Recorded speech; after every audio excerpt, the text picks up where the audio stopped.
Buongiorno, sono Tommaso Arrigoni, siamo a Milano, questo è il mio ristorante che si chiama Innocenti Evasioni e siamo qui con Italia Squisita per parlare di nero di seppia.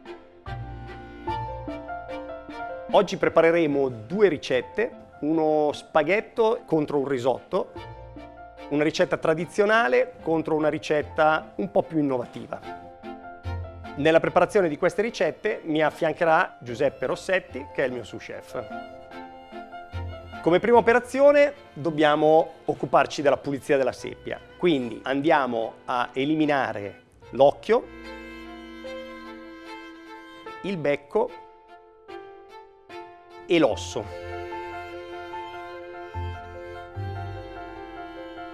Proseguiamo togliendo la pelle, togliamo anche le interiora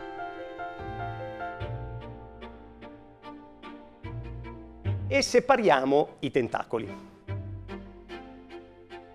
Nel rimuovere le interiora abbiamo chiaramente la sacca del nero, il fegato e in questo caso anche le uova.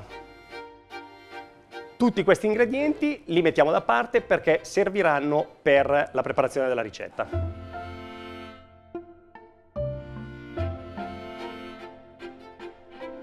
Adesso partiamo con la ricetta degli spaghetti. Utilizzeremo la seppia al naturale.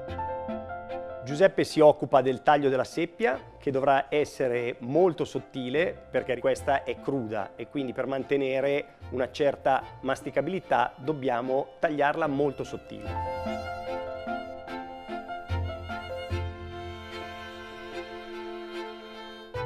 Dopodiché prepariamo la salsa al nero di seppia, quindi con le sacche, una grattata di scorza di lime, un po' di succo di lime e olio extravergine di oliva, emulsioniamo il tutto con un frullatore a immersione. Emulsionando questa salsa dobbiamo quasi montare con l'olio extravergine di oliva finché avremo una consistenza bella cremosa. Siamo pronti per buttare la pasta in acqua salata.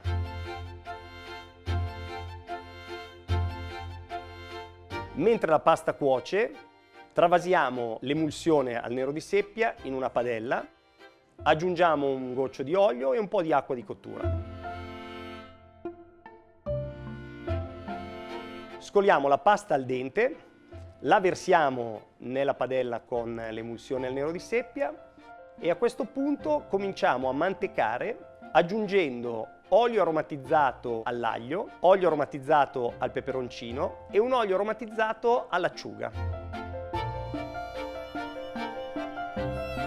Come avrete notato non abbiamo fatto soffritto perché tende a essere un po' amaro di gusto e a coprire poi tutti i sapori della ricetta, quindi io non lo utilizzo mai, preferisco aromatizzare a crudo.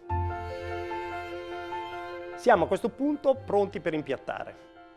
Con l'aiuto di una pinza arrotoliamo gli spaghetti, li posiamo sul piatto piano. Attenzione chiaramente a non sporcare il piatto perché il nero di seppia sporca. Aggiungiamo una grattata di scorza di lime, un po' di paprika affumicata. In questo caso utilizziamo la paprika affumicata che mi dà struttura di sapore al piatto, mentre invece il lime dà quella nota di freschezza che aiuta e contrasta un pochettino anche la paprika. Andiamo a condire la nostra brunoise di seppia con olio extravergine di oliva e con l'aiuto di un cucchiaio la posizioniamo sopra gli spaghetti.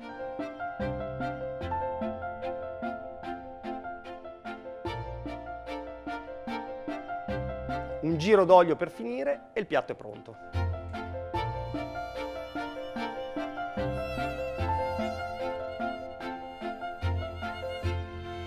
Passiamo a questo punto alla seconda ricetta. Abbiamo un risotto, un grande classico della cucina tradizionale italiana, rivisitato un pochettino e rielaborato.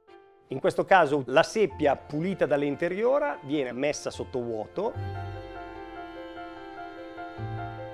e poi seguirà un passaggio di circa 60 minuti in una macchina nuova, tecnologicamente molto avanzata, dal nome Waveco, che sfrutta gli ultrasuoni focalizzati per ammorbidire e dare una diversa consistenza all'alimento.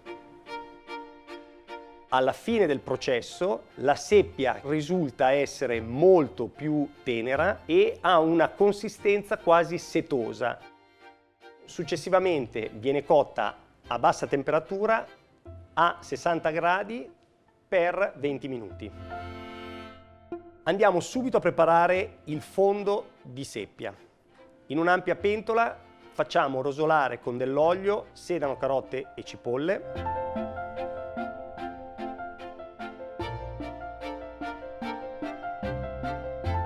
Aggiungiamo tutti gli scarti della pulizia della seppia.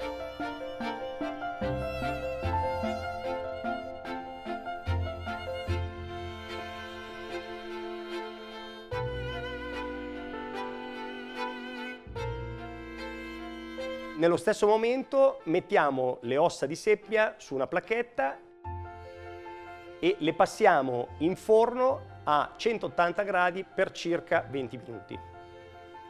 Il passaggio delle ossa in forno serve per dare un gusto tostato di pesce al fondo. Passati 20 minuti aggiungiamo le ossa che togliamo dal forno, il concentrato di pomodoro,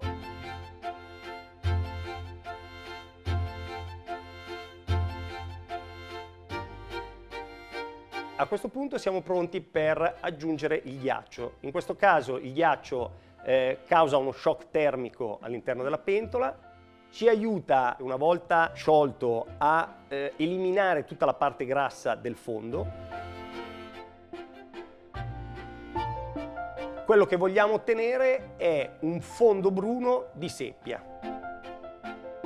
Passate circa 3 ore, frulliamo il tutto e poi passiamo al colino.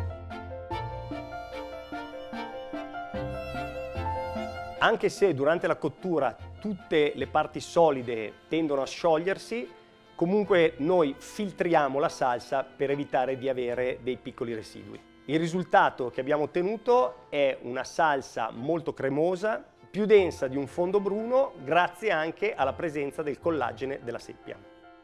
È interessante comunque sapere che il fondo di seppia può essere utilizzato per 1000 altre preparazioni, come ad esempio in accompagnamento a un pesce cotto in maniera tradizionale al forno oppure al sale, oppure anche semplicemente a una grigliata di pesce messo proprio in abbinamento come se fosse quasi una maionese. Partiamo con la cottura del riso. Noi utilizziamo un Carnaroli invecchiato 1 anno, di conseguenza partiamo direttamente dal brodo senza fare una tostatura. Se non avete questo tipo di riso, potete fare una tostatura a secco, senza assolutamente nessun tipo di soffritto, e poi partire con il brodo vegetale. Stiamo preparando un risotto classico, bianco, quindi andiamo avanti a bagnare con brodo vegetale fino a cottura ultimata. A questo punto possiamo togliere dal fuoco e iniziare la mantecatura, che faremo con burro. Anche se utilizziamo del pesce, il burro ci sta molto bene perché rende cremosa la preparazione, un pochino di parmigiano che comunque dà sapidità, e andiamo a mantecare.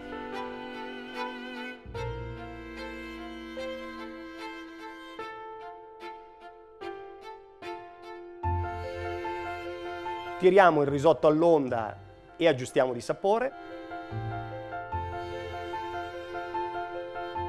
e siamo pronti per impiattare. Posizioniamo il risotto su un largo piatto piano. A questo punto andiamo ad aggiungere gli ingredienti della ricetta. Abbiamo un pesto di erbette sbianchite, un pomodoro camone che abbiamo precedentemente confittato,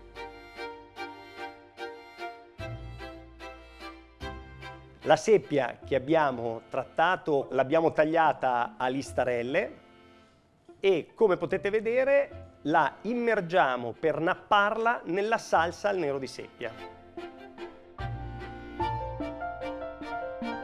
La posizioniamo sul riso in modo casuale.